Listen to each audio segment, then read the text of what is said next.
326. Apostolic Immolation. Presence of God, O Jesus, immolated for my salvation, make me worthy to immolate myself with you for the salvation of souls. Meditation. One apostolic prayer must be accompanied by sacrifice, as we learn from the prayer which Jesus made to his Father in the Garden of Olives and on the cross. Love should urge those who pray to active sacrifice, which does not allow them to rest calmly in prayer as long as pain and suffering have not all but reached the limits of endurance. Then, consumed by the ardor of charity and the vehemence of desire, they are no longer persons who pray but living prayers. Pius XII, January 17, 1943. There is a close connection between prayer and sacrifice, since they both flow from one source, love, which spurs the soul on to prayer and incessant immolation for the glory of God and the salvation of souls. The contemplative life, therefore, is synonymous with an austere, penitential life. It is a continual sacrifice of praise. The more prayer is nourished and accompanied by sacrifice, the more efficacious it becomes. Indeed, it attains its maximum efficacy when sacrifice is total. Every contemplative soul should be an altar worthy of the presence of His Majesty, JCSJ 5,7, an altar from which prayer rises, and on which the sacrifice is immolated. The apostolate of Jesus reached its climax and was consummated in the annihilation of death on the cross.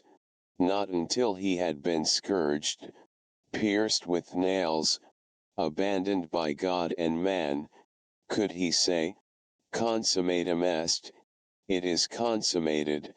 JN 19,30.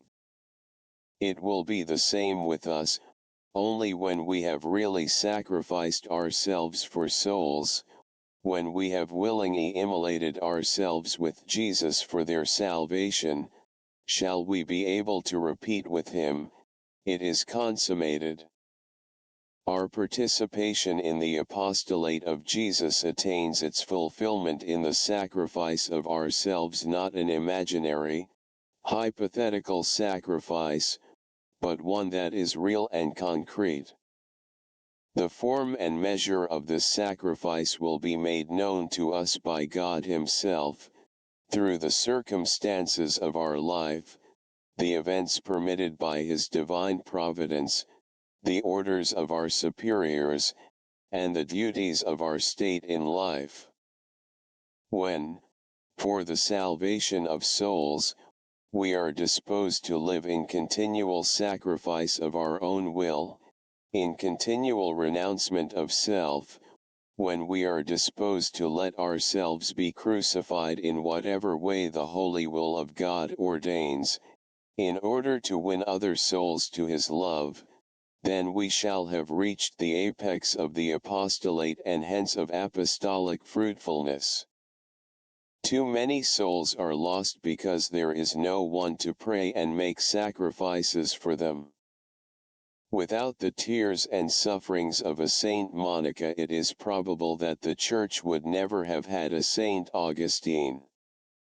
Blessed, then, are those souls who make apostolic immolation the reason for, and the object of, their life. Oh, my sisters in Christ! Saint Teresa of Jesus wrote to her daughters, "Help me to entreat this of the Lord, who has brought you together here for that very purpose, the salvation of souls. This is your vocation, this must be your business, these must be your desires, these your tears, these your petitions. If your prayers and desires, Your disciplines and fasts are not performed for the intentions of which I have spoken. Reflect, and believe, that you are not carrying out the work or fulfilling the object for which the Lord has brought you here. Way 1-3. Contemplatives, not having an exterior apostolate, are especially bound to concentrate all their powers in prayer and sacrifice. Only by so doing will they make the great contribution which the Church expects from them and thus fulfill their vocation. They are called in a special way to generously fill up in their flesh, for the benefit of his mystical body, the Church, what is lacking in Christ's passion. This is accomplished by the penances entailed by community life and by the observance of an austere, humble life, subject to obedience in all things and deprived of all human satisfaction. Cf. Apostolic Constitution, Sponsa Christi.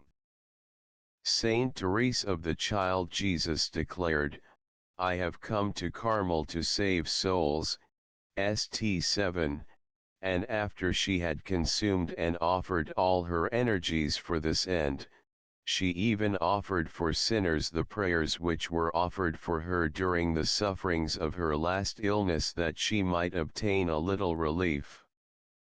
Contemplatives should be specialists in the apostolate of sacrifice which, however, cannot and should not be wanting, in one form or another, in the life of every apostle. Christ has purchased our souls at the price of his precious blood, and whoever wishes to collaborate with him in the salvation of mankind, should be willing to unite to the most precious blood of Christ some drops of his own blood. Souls cost dearly, and an apostle must pay with himself for those he wants to win. The apostolate is true and fruitful in the measure in which it is imbued with suffering, which is the fruit of immolation. Colloquy. Lord, my heart rejoices when I consider that you have deigned to associate me to the great work of redemption, that in me you may undergo, as it were, an extension of your passion. You have taken me, and you will that I be as another humanity in which you can still suffer for your Father's glory and for the needs of your Church. How glad I should be, my adored Master, if you asked me also to shed my blood for you.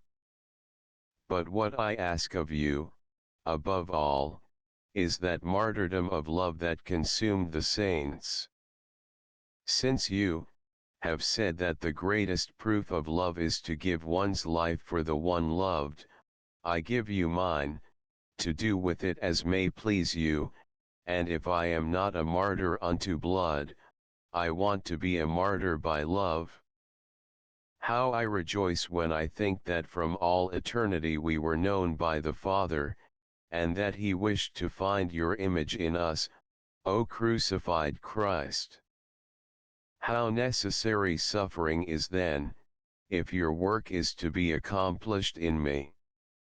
You desire to enrich me with your graces, but it is I who set a limit to your gift, and determine its measure by the generosity with which I let myself be immolated by you.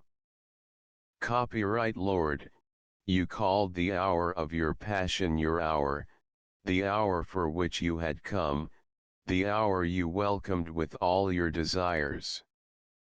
When a great or even a very small sacrifice presents itself to me, I want to think quickly that this is my hour, the hour in which I can give a proof of my love to you, who have loved me exceedingly, et. Pound.